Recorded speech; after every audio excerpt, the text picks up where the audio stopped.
I've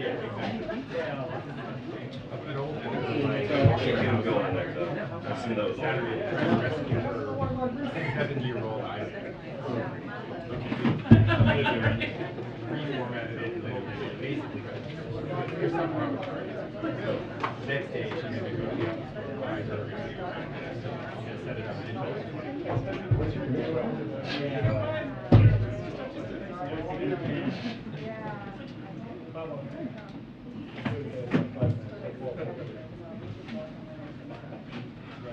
So bad. We went the other way.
Hi, good afternoon, everybody. Good afternoon. Oh, thank you.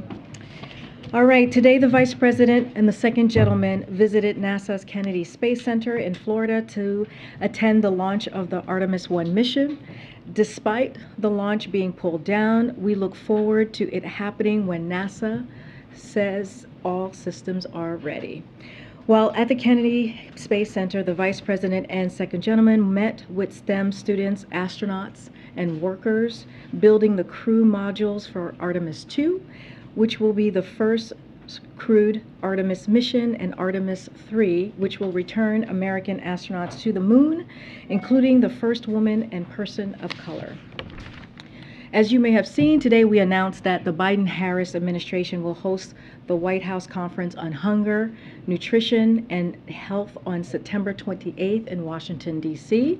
As the President said a few months ago, this will be the first conference of this kind in more than 50 years. The conference will bring together government leaders, academics, activists, and Americans from all walks of life to achieve the goal of ending hunger and reducing diet-related diseases in the U.S. by 2030. A key additional focus will be reducing disparities among the communities who are impacted the most by these issues. At the conference, we will announce a national strategy that identifies actions the government will take to encourage the public and private sectors to drive transformative change and address the intersections between food, hunger, nutrition, and health. With that, Zeke, you want to take it away? Over the weekend, the Office of Director of National Intelligence said they were conducting a risk assessment of the classified documents found at former President Trump's home in Florida. Does the President intend to get briefed on that risk assessment once it's concluded? So, look, we have seen the letter from ODNI to Congress on this, but I would refer you to either ODNI or the Justice Department by any specific questions on this. As we have said, this involves material that is part of an ongoing criminal investigation, and we just aren't going to comment on that at this time. I hear your question. We're not going to say anything at this time while the investigation is going on. This is about the President's actions, not what they're doing there. So does he want, you can't say whether or not he'll be briefed on? Well, I can say that he has not been briefed. I know folks have asked, if he has been briefed via the PDB or otherwise on any classified materials, that I can say as a general matter. We just don't get into information included in the president's classified materials. This is what this would be considered, or daily briefings on sensitive national security or intelligence matters. This is ODNI decision that they've made. So talking about any PDB specifically would be inappropriate, or any classified, again, material. On this specific issue, we have been very clear. The president was not briefed in advance of this Justice Department's recent actions. We have not been involved in this matter as it part of the Justice Department's ongoing criminal investigation. We see this as part of the underlying material that is connected to this.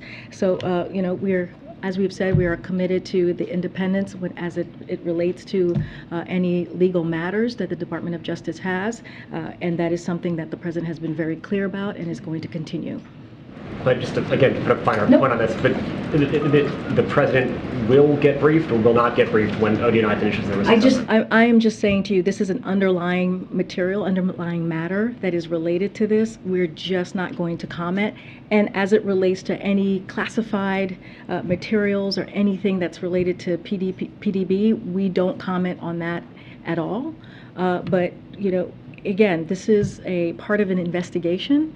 The president hasn't been briefed on any of this. None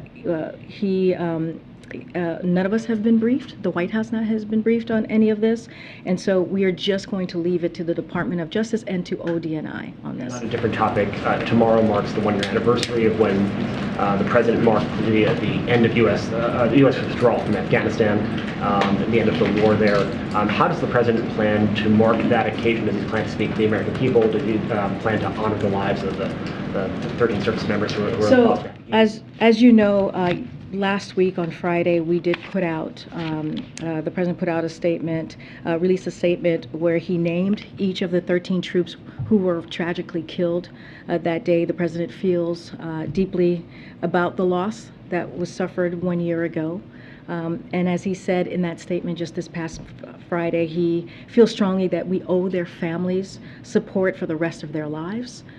We are never going to stop seeking justice for those who were involved in planning of the attack or for terrorists who threaten our homeland in any way.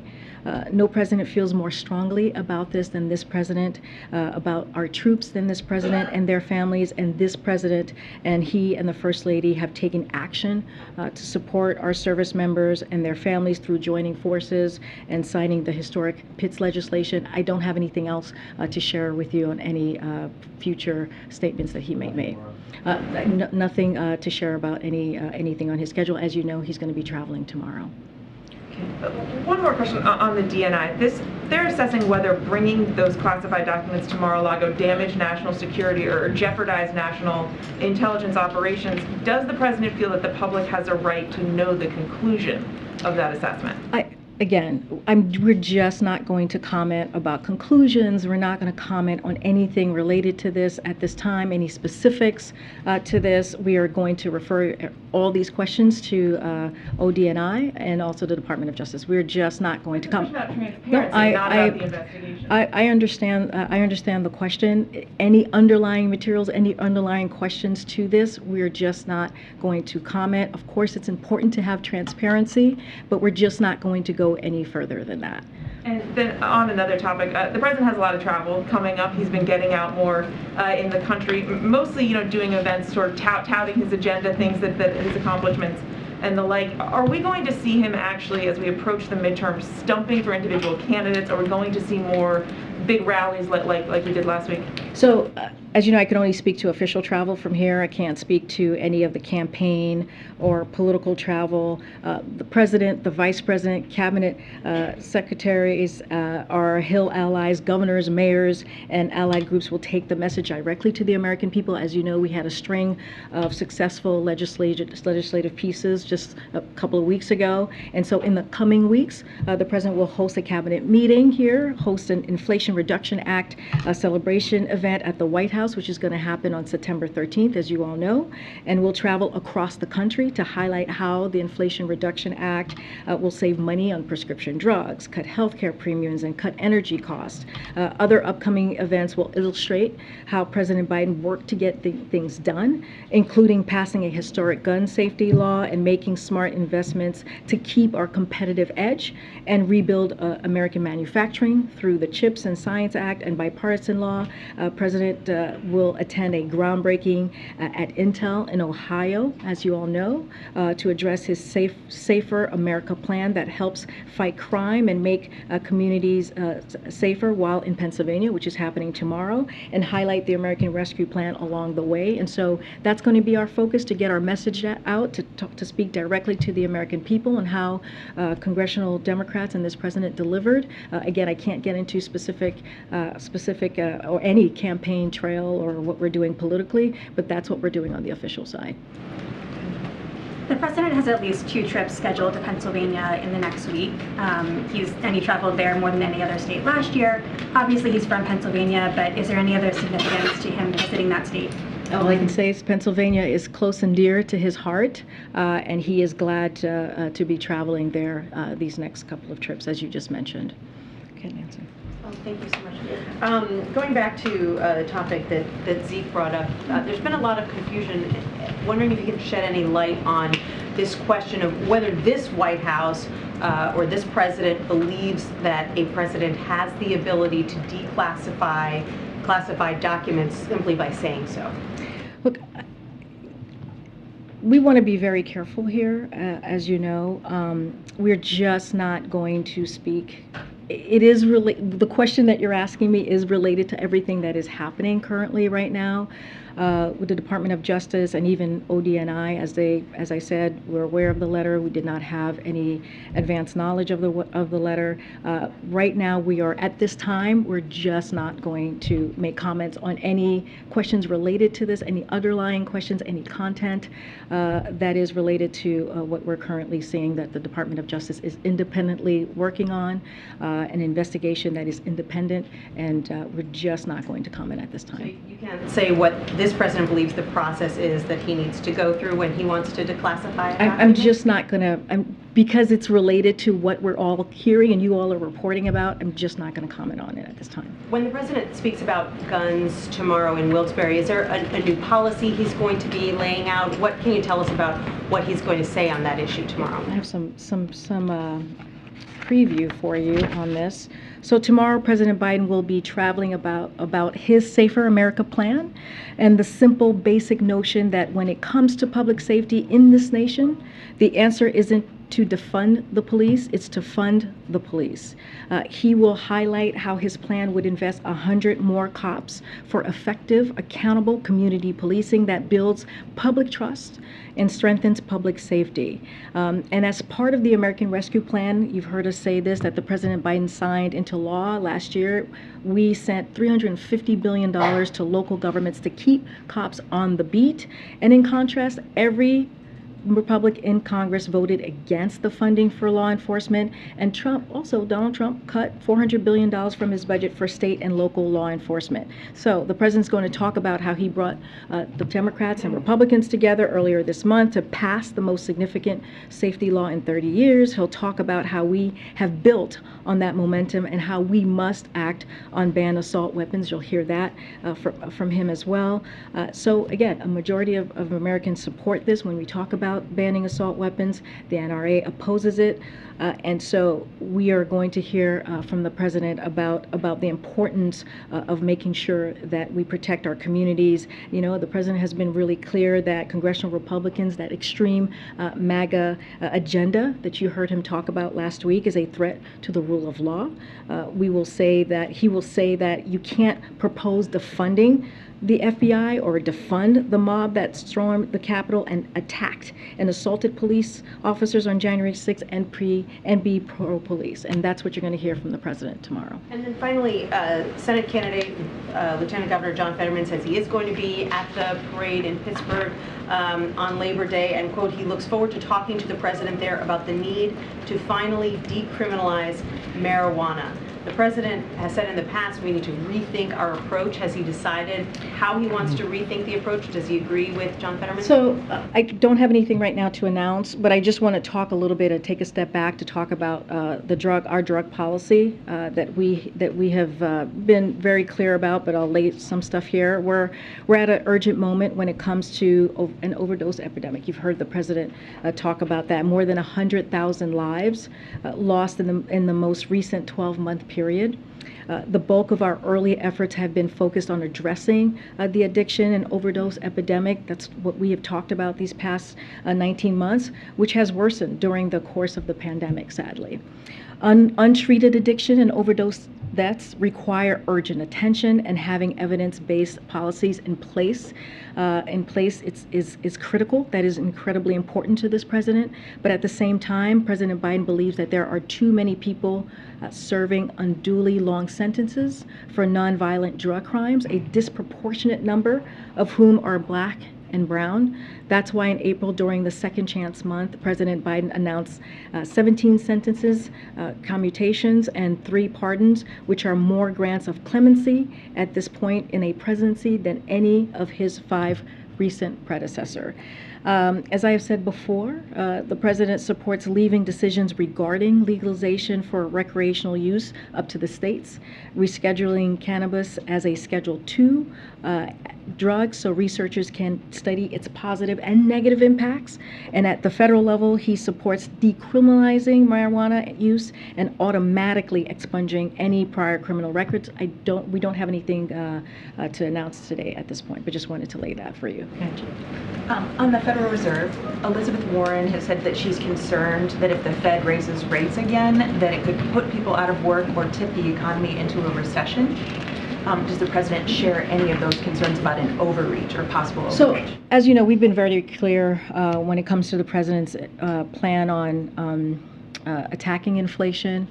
He has said many times that he gives the Federal Reserve their independence to make the monetary decision on how to deal with inflation. That is something that, again, we give their independence. We believe they have the strongest tools to deal with that.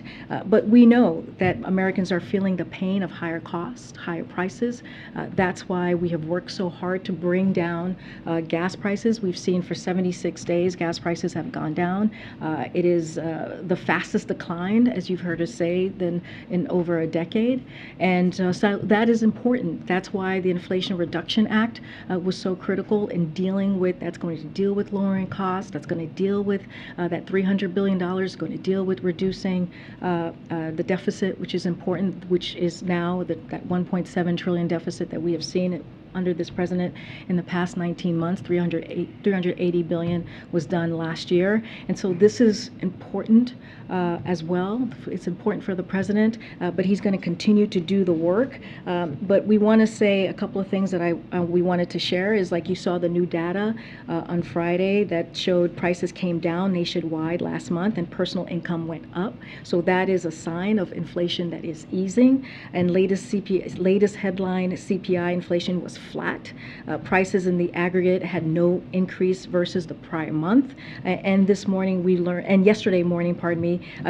Friday morning we learned that consumer sentiment is up 13% since July, and 1-year inflation expectation dropped nearly 0.5% from the month before. We have more work to do. We understand that. We know that there are families and Americans who are still feeling the pain, and we're going to continue to do the work to do. Disagree with Senator Warren. Well, we're just saying that this is something that the Federal Reserve is going to, we don't want to step on, what the Federal Reserve is going to do. Our goal is to keep bringing down inflation without sacrificing the historic and life-changing economic gains that we have seen this country has made over the last 18 months. And, as Powell also said, the economy continues to show strong underlying momentum. We have regained all of the jobs lost during the pandemic. And if you look at the labor market, consumers are spending, as I said, what businesses are investing, and what American industry is producing. You continue to see the resiliency in our economy, and that's what matters. Thanks, Karine. Can you talk a little bit about the free COVID test program going away? What does that mean for the COVID testing industry? And does it mean that rapid tests will be harder to come by if there's a fall surge? So on Friday, the administration announced that it will suspend taking orders for free tests through covidtests.gov because Congress hasn't provided the COVID funding we need to replenish the nation's stockpiles of tests. As simple as that. The last day to replace new orders will be Friday, September 2nd. But just to give you a little bit of what we have done and what we've had to do, we have already distributed over 600 million tests through this program, and every household has had the opportunity to place 3 orders for a total of 16 tests. Americans will continue to have other options for free testing, including free at-home tests through private insurance, Medicare, Medicaid, and 1,500 community-based free testing sites. So that is available to Americans. So look, the administration has been very clear about our urgent COVID-19 response funding needs for months. We've been talking about it for months. The COVID response team has been talking about it for months. We've warned that the congressional inaction would face unacceptable trade-offs and harm our preparedness and response. And that is the consequences we'd likely worsen over time. So this is an action we've been forced to take that will help preserve our limited remaining supply, ensuring we have a limited supply of tests available in the fall. So that's what we're trying to be forward-thinking, forward-leaning here, and when we might face a new rise in infections and more acute need. Has the administration given up on getting COVID funds in the CR? And on that realm, I mean, what does that mean for free COVID vaccines? I mean, so are you talking about the booster that we're about to announce? Just or that is providing for the first? cost. Okay. So let me just be clear, because these decisions about the vaccines, including one will be who and when will be eligible, are made by FDA and CDC. So I just want to make sure, based on their expert and their review, as we talk about vaccines. So in the meantime, the administration has been working with state and local health departments and other partners to prepare operationally for all scenarios. This includes working to ensure vaccines remain available, a range of trusted, convenient locations, including local pharmacies and community health centers, and easy to access. So we're planning for this. We're planning for a robust plan and education program and building on our lessons that we had for COVID-19. And so, while we're preparing, we are doing so with the limited funding we have left. So we have some funding for this. We've had to take money away from things like testing, as I just mentioned, to help fund the procurement of these vaccines. So that's one way, as I said, we had to be really mindful and why we're doing the testing, made the testing announcement. So needs to help strengthen our vaccination program and reach more folks are limited. And so the COVID team will share more on this in the following, when the decisions are made on how, from the CDC and FDA, how we're going to move forward. But yes, we had to make some tough decision to make sure that we're able to do this fall campaign once the CDC and FDA makes that decision. I wanted to drill down on the degree to which there was White House involvement in the Trump documents story earlier this year. And last week we learned that the acting archivist of the United States, approached the White House counsel, and a determination was reached here to allow the acting archivist to make a determination with respect to executive privilege. What more can you tell us about that, and why the determination was reached to defer that to the archivist? So the letter from the National Archivist and the search are completely different. As we've been very clear about that. They're not the same. And so just want to restate that. The recently published letter from the archives is not about the search, and in fact underlines how closely the president has honored his pledge to restore the independence of the Department of Justice concerning investigations. If you read the letter, you'll see that, the way we were able to defer. It shows that DOJ made a request for access to an older set of documents independently, and the White House affirmed it, which is standard, nothing unusual there.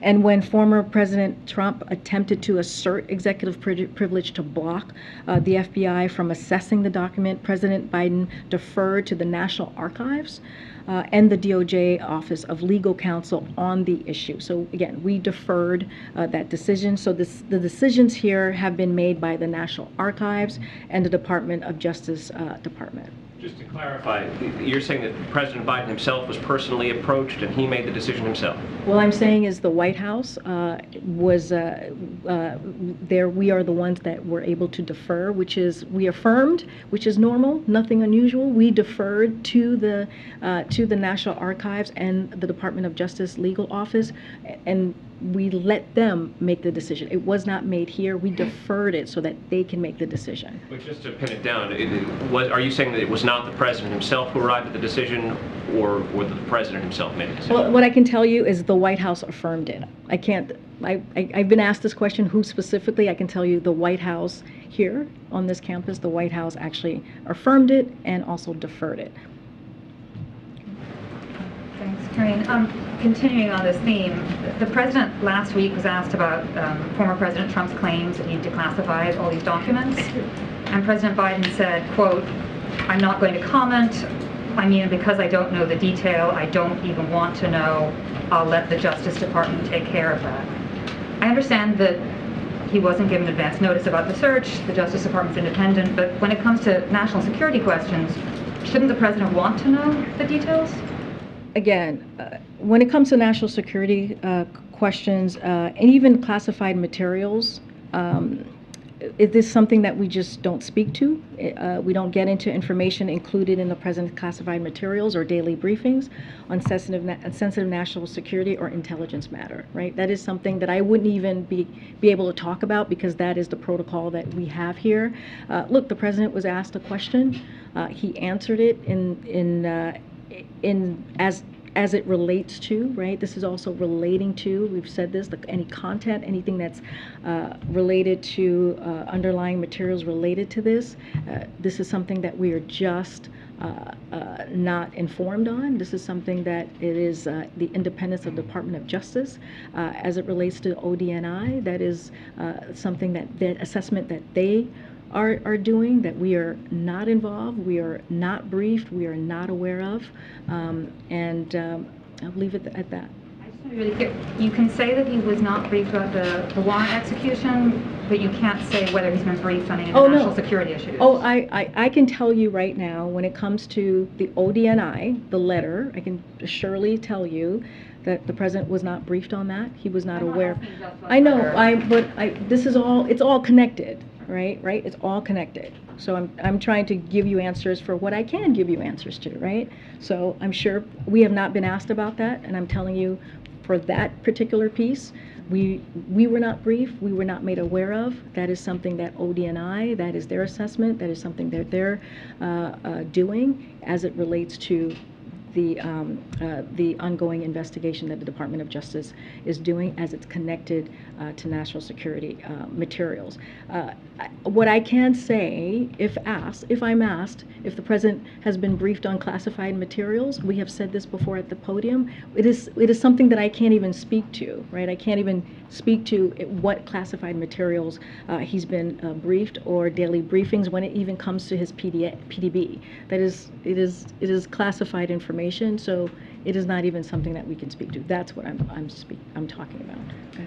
So, Karine, you're saying he hasn't been briefed so far, but are you implying that he won't be briefed as long as the DNI assessment is taking place? I can't even get into hypotheticals right now. I can speak to this moment. I can speak to what is currently happening right now, which is we're just not going to comment on an ongoing investigation, right? This is an ongoing investigation, an independent investigation. We're just not going to comment, and we have not been briefed on that. I cannot get into hypotheticals. I don't know. We don't know what's going to happen next, so I'm not going to go into a hypothetical question of what is going to happen in the future. Broadly, though, the White House supports this damage assessment? Again, this is... Again, I am just not going to comment on that. Was there anybody in the White House who requested this assessment ahead of time before? No. Okay. And then Senator Lindsey Graham said last night there would be riots in the street if former President Trump is prosecuted for taking classified government documents to Mar-a-Lago. What is the White House response to that? So, we have seen MAGA Republicans attack our democracy. We have seen MAGA Republicans take away our rights, make threats of violence, including this weekend. And that is what the president was referring to when you all asked me last week about the semi-fascism comment. And he was clear, not all Republicans. There are some mainstream Republicans. He mentioned Governor of Maryland, Larry Hogan, and talked about him and what he's been doing and how he called him out of being that mainstream Republican. But we have seen these MAGA extreme Republicans making these kind of comments, which is dangerous. And this is what we are talking about. When Joe Biden was making his comments, President Biden was making his comments last week. Look, this is a president that believes when you are president of the United States, it is your duty, it is your responsibility to have the strongest voice when it comes to democracy, when speaking about democracy. And that's what you're going to continue to hear from this president. Thank you, Karine. Just to follow up on the Pennsylvania trip, you mentioned the assault weapons ban as being kind of the key priority for the administration. But are you kind of out of things that you can do from an executive standpoint? I know months ago you were reviewing what other additional executive actions you could take on gun violence. Are you out of options there? Well, I don't have anything else to share on what else we can do, but I can say this. This is a president who has taken the most executive action than any other president when it comes to curtailing and really dealing with gun violence, and that's how seriously he has taken this. I just laid out what he did in the American Rescue Plan, that $350 billion that went into communities to make sure that communities were safer. That's only Democrats in Congress voted for the American Rescue Plan. That matters. He's going to go tomorrow and talk about what else we are doing as an administration to make sure that communities feel safer. But as far as what we're doing as far as executive actions, certainly don't have anything to share for you at this time. But he has called. He's called on Congress to take actions on assault weapons ban, something that we haven't seen in 30 years.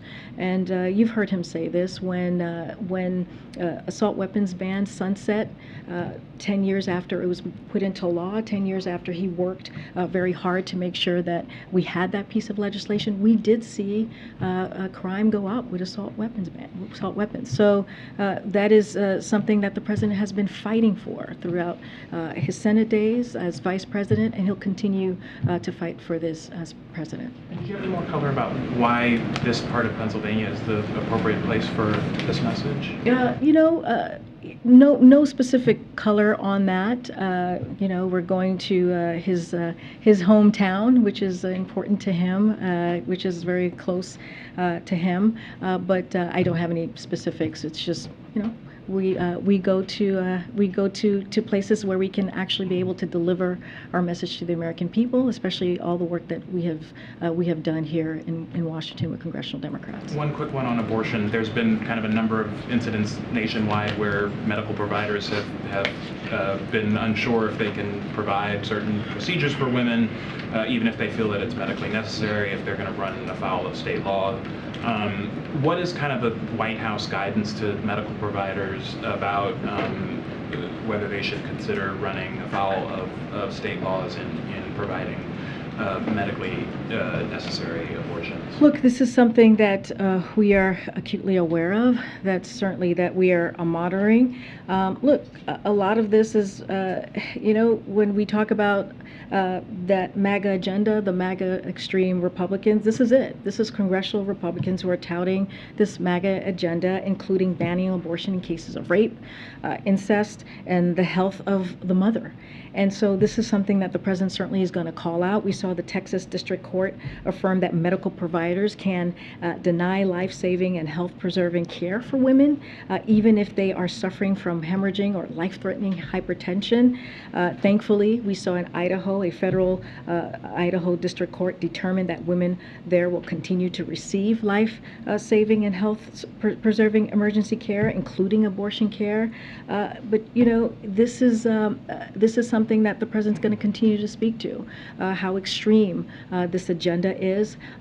Department of Justice is looking into it and answering your question. Again, this is you know, we refer folks to them. They're going to do what they can to protect women as they're crossing over into states, and make sure that you know, we can do everything that we can so that women can make their own decisions on what they can do to protect their health and to protect their life. I guess I'm asking, should providers risk it? Like if it's a close call on whether it's legal or not? I mean, look, in the it's not for me to decide, right? We are going to do everything that we can to provide any assistance that we can so that women can get the care that they need. Clearly, that's a decision that they have to make. Department of Justice is doing that everything that they can as well in states, working with states. We have HHS that are working with states on how to provide care to women. You've heard us talk about the waivers. You've heard us talk about the executive actions that the president has taken.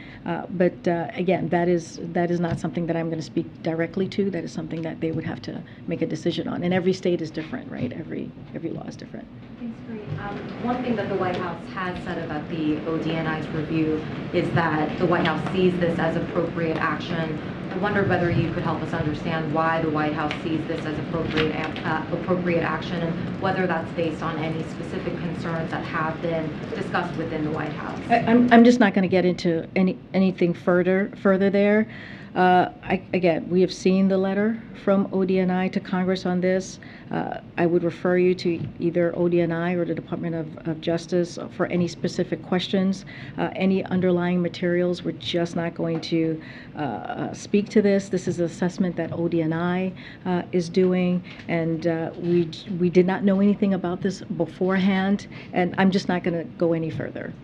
Last week, when we were having discussions about the student loan forgiveness program, the White House made clear that you all see this program as basically paid for because of the deficit reductions achieved during the president's term. Wonder if the president is open to pursuing any other programs, any other actions that could be offset by deficit reductions, if it means that he can pursue his agenda further. I don't have anything to announce on this. The president does believe, and you heard him say this directly, not just here at the podium, that the amount of deficit reduction we've seen is enough to pay for this program. This is what Bharat, I think you were here when Bharat was our guest just on Friday. That's one of the many reasons this action is well justified in our eyes. And remember, you know, we're on track to cut, as you were alluding to, the deficit down by 1.7 trillion by the end of this year, and including the Inflation Reduction Act will reduce the deficit by another trillion over the next decade. So the plan the president announced provides important breathing room, a little bit of that breathing room that he talks about for middle-class Americans in particular, and it goes towards helping targeted Americans who are 90% who are making less than $75,000 a year. It is incredibly important. We believe the student loan plan is the cancellation plan, and he's something that we are very proud of, and that's also historic. I just have one last quick one. Is there an official estimate of additional funding that the administration would want to deal with monkeypox, and will there be an official request made to Congress at some point? So I can say this. I just want to make sure, because we had some good updates on this, on the monkeypox. I know folks were really curious about what we were doing, or concerns, rightfully so. As you know, we've been working day in and day out on across the government and with cities and states and healthcare providers, public health officials, and the impacted community to execute a strategy to accelerate the fight against the monkeypox outbreak. We're making a lot more doses available and working closely with jurisdiction to operationalize all of this. Last week, HHS made 360,000 additional vials of vaccines for jurisdictions to order. That is on top of approximately 780,000 vials that we already delivered that we have talked about here. 75% of jurisdictions have moved to this method, and another 20% working to do the same. This is a significant progress in a short term of time and will mean more shots in arms. This is a cumulative of 1.1 million vials are delivered to jurisdiction, and as we get more supplies, we are approaching the point where we can offer 2 doses of vaccine to the entire high-risk population via intradermal administration. So again, this is something that wanted to just lay that out because we have seen some movement, and we're trying to meet that moment as we have talked about. And that funding that you're talking about that is connected to the COVID and the CR, that's something that we're going to continue to work with Congress on to make sure that we have the funding needed to do the work on monkeypox and also to the continued work with COVID. I don't have an estimate for you at this time, but just know that we're going to continue to work with Congress. Okay. Yeah, thank you. Revisiting the marijuana question, specifically what John Fetterman is calling on President Biden to do is use executive authority to deschedule marijuana as a Schedule I drug. Several other Democratic senators have called for the same. Is President Biden looking at that specific action, and why hasn't he taken that action so far, if that's something he's considered? So again, we don't have anything new to share or any announcement to share. I laid out our drug policy, wanted to just give a little in-depth of what we have done in the last 19 months and what is important to the president. This is something that he has talked about, right, during the campaign, and you've heard from him many other times talking about his drug policy focus and what's important to him. We just don't have anything to speak to. As I mentioned in April during the Second Chance Month, President Biden announced 75 sentence commutations and 3 pardons, which are more grants of clemency at this point than any other president, than any of his 5 recent predecessors. He's going to continue to evaluate further uses of this clemency powers, and as it relates to marijuana decriminalization, just don't have anything at this time. Does the White House believe he has the authority to do that with executive action? So, look, again, I'm just not going to get into the specifics. Look, the administration has made progress on its promises regarding marijuana. An example is the DEA issued its first licenses to companies to cultivate marijuana for research purposes after years of delay during the previous administration. This is a key step in promoting research because it broadens the amount and quality of cannabis available for research purposes, and we will continue to explore what else we can do as far as reforms. We just don't have anything to share for you today. John Fetterman, the Democratic nominee in Pennsylvania, will not be at the event tomorrow with the president. Has their campaign given you a reason? Is the president disappointed that he won't be there for that event? So I can't speak to the lieutenant governor. My understanding is he had an existing event, so I would refer you to his office or his campaign. Thanks, Karine. Getting back to the FDA authorization of the new COVID boosters, your answer to Franco. When you said that you're planning for a robust education program and plan, but you said you're doing it with limited funding we have left. So just to clarify, when you're trying to combat some of the hesitancy questions right now, right now only half of Americans eligible for a booster have gotten one. Is the White House, as you prepare for public messaging ahead of this new shot, are you doing a more scaled down version compared to previous rounds because you have limited funding to do that? Is this different than what we've seen in previous booster public messaging campaigns? So it's going to be a robust education program that we're going to continue to do that, and we're going to build on the lessons we've learned and focusing on the most at-risk communities. This will include leveraging deep partnerships across sectors to meet people where they are with facts and answers to questions, and empowering trusted local messengers with messaging they need to engage with their communities about the importance of vaccination. So this is what we have learned, because we have learned from some lessons from the COVID-19 outreach, our comprehensive program that we had from the beginning of this administration. So we're going to use those lessons and do that, and do the things that we've learned that worked for the fall booster campaign. And again, we're going to be targeted at risk, do a more at-risk campaign. It will be robust. We're going to make sure that we have those trusted local messengers, which, by the way, I think you remember you covered this so closely last year. It worked when you have those trusted voices. That does help make sure that people go get vaccinated, and in this case, get their booster. And are there any concerns about supply with this new booster? And will everyone who wants to be able to get one be able to get one for free? So look, I'm not going to get ahead of the FDA and CDC. They're going to lay out who is going to be able to receive or how the process is going to go, and they're going to lay that out. So don't want to get ahead of them. But look, I mean, that's why we're we made the announcement on testing, right? That's why we've had to, actually end some things and cut away, take some money away from things like testing to help fund the procurement of these vaccines. And so this is a priority. Going to do the best that we can to get vaccines to folks who are most at risk, as I just mentioned. But we're going to continue to do the work that's needed to make sure we protect the American public. Thank you, Karine. This weekend we saw U.S. warships going through the Taiwan Strait.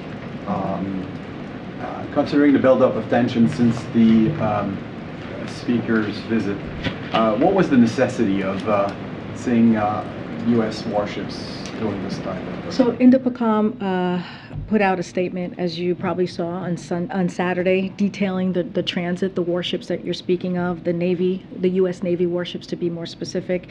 We conducted a routine Taiwan Strait transit on August 28th in accordance with international law and demonstrated our commitment to a free and open Indo-Pacific, as you've heard us say many times before from this podium and from the President. As we have said, you will see in the coming days and weeks and months that our presence, posture, and exercises account for China's provocative and destabilizing behavior with a view towards guiding the situation in Western Pacific towards greater stability.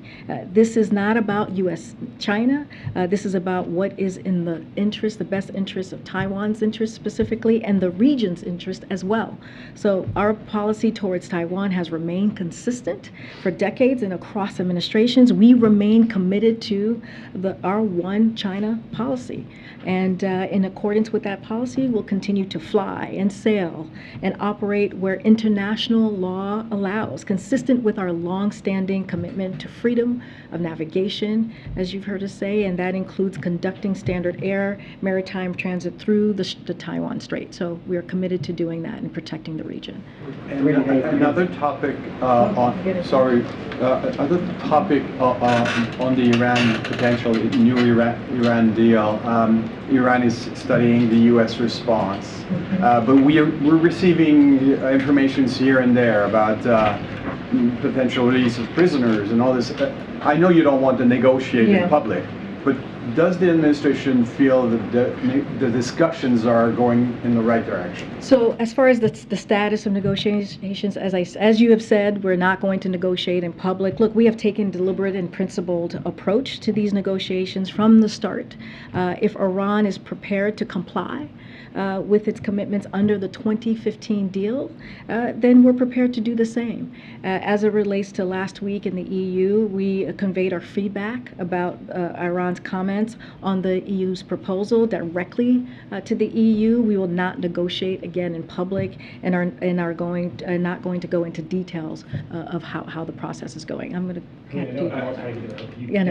know. I'm going to take. That's why I could have walked away and not taking your question, Peter, but I would take your question. I'll make it worth it. I'm sure you will. Different topic. Okay. How come migrants are allowed to come into this country unvaccinated, but world-class tennis players are not? You're talking about which world-class tennis player? Novak Djokovic. So as far, just since you asked about him, you asked me about him. So visa records are confidential under U.S. law. Therefore, the U.S. government cannot discuss the details of individual visa cases. Due to privacy reasons, the U.S. government also does not comment on medical information of individual travelers as it relates to the tennis player. Look, those questions regarding vaccination requirements is I defer you to CDC. This is a CDC requirement for foreign nationals. This is something that they decide. This is something that is up to them. The U.S. Open and their participant protocols, I'd refer you to them. They have their own specific protocols as well. But so they're two different things. They're two different things. But so how is it two different things? Somebody unvaccinated comes over on a plane. You say that's not okay. Somebody walks into Texas or Arizona unvaccinated. They're allowed to stay. Why? But that's not how it works. Like we actually no. I know that that's not what you guys want to happen, but that is what is happening. But that's not. It's not like somebody walks over and that's not how. Exactly what's happening. Thousands of people are walking in a day. Some of them turn themselves over. Some of them are caught. Tens of thousands a week are not. That is what is happening. So let me just lay out what we have done under this administration. We have installed new border technology and set up joint protocols with Mexico and Guatemala to catch more human traffickers.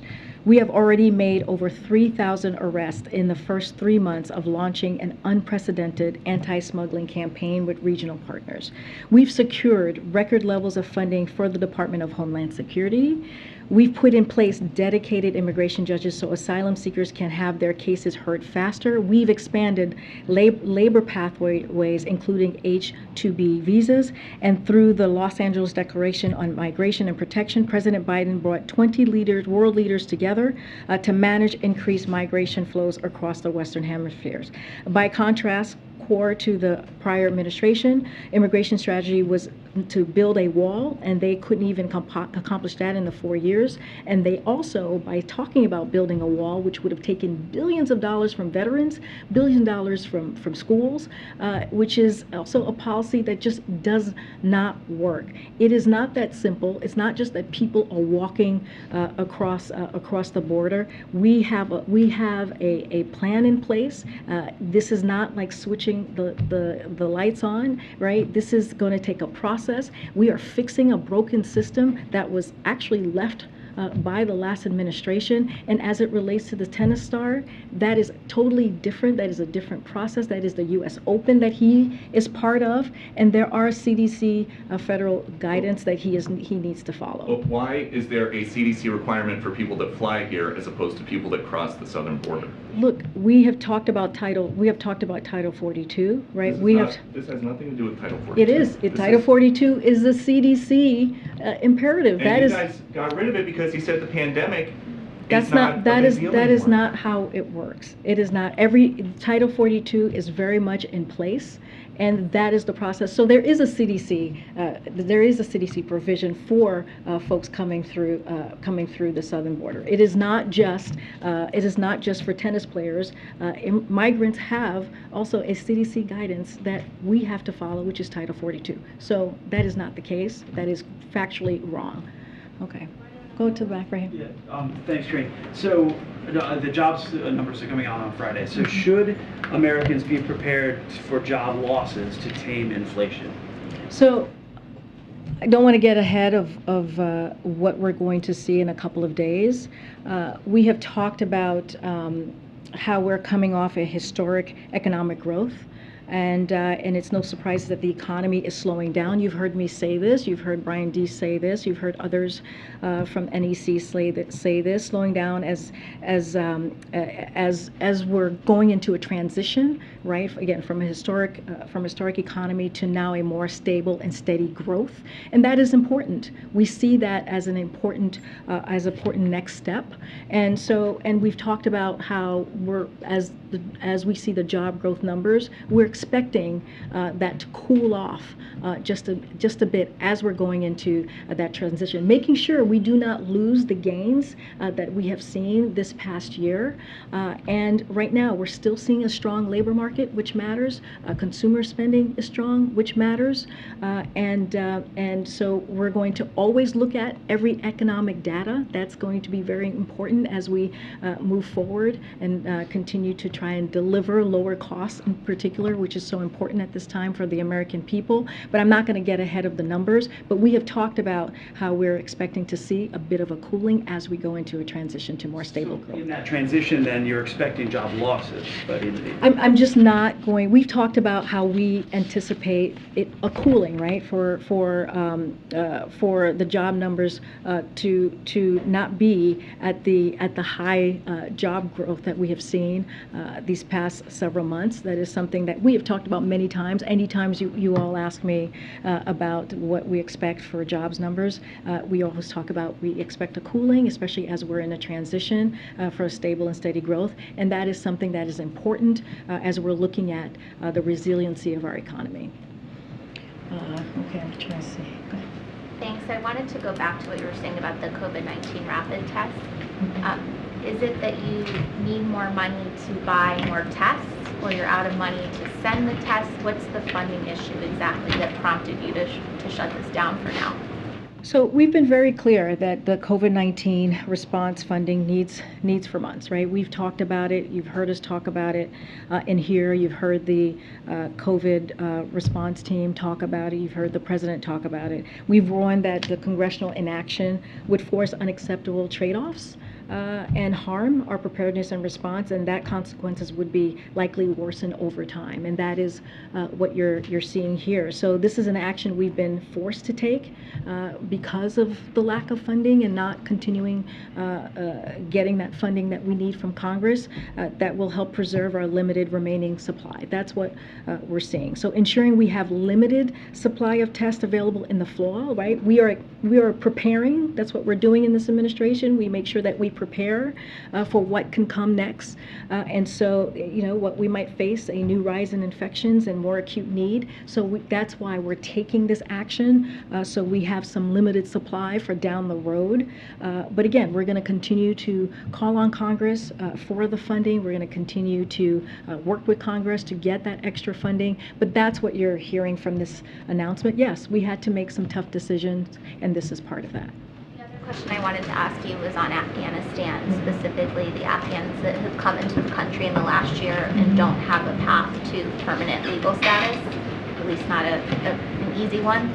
I wanted to ask, the White House made a push to get Congress to create such a path earlier this year, and then it kind of cooled down with Congress coming back next week and a lot of these Afghans heading toward a lot of uncertainty. Will the White House make a fresh push on Congress to get this done? So as you know, this is an issue that's important to this president, important to the administration. I'm going to check in with our Office of Leg Affairs and the team here to see what the plan is and for the next steps.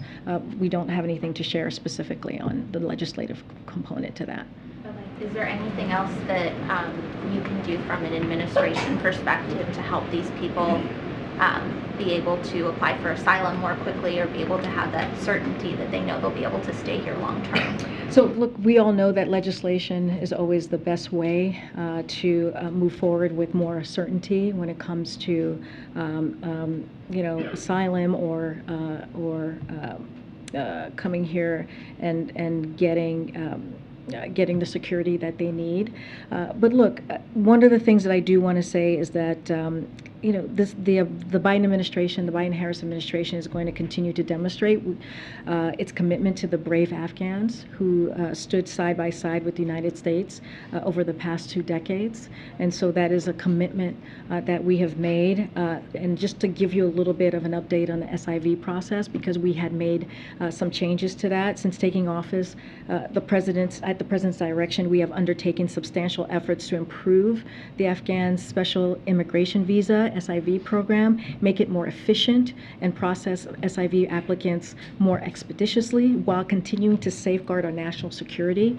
Quickly after taking office, President Biden signed an executive order, as you all know, in February of 2021, requiring agencies to surge resources, streamline the application process. We restarted SIV interviews, which had been paused by the previous administration, allowing a massive backlog of applications to build, and have surged resources to this vital program, increasing the number of staff processing SIV applications by more than 15-fold. So this is something that I wanted to just make sure that you had. And another update is, as of August 9th, over 17,000 individuals have submitted all documents required to apply for Chief of Mission review or have beyond the Chief of Mission stage. We're working to process those cases as quickly as possible. The Afghan SIV program remains active, and the Department of State continues to receive the process to process new SIV applications as expeditiously as possible. So anything specific or anything more about that, I certainly would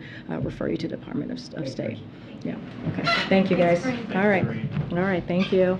Thanks.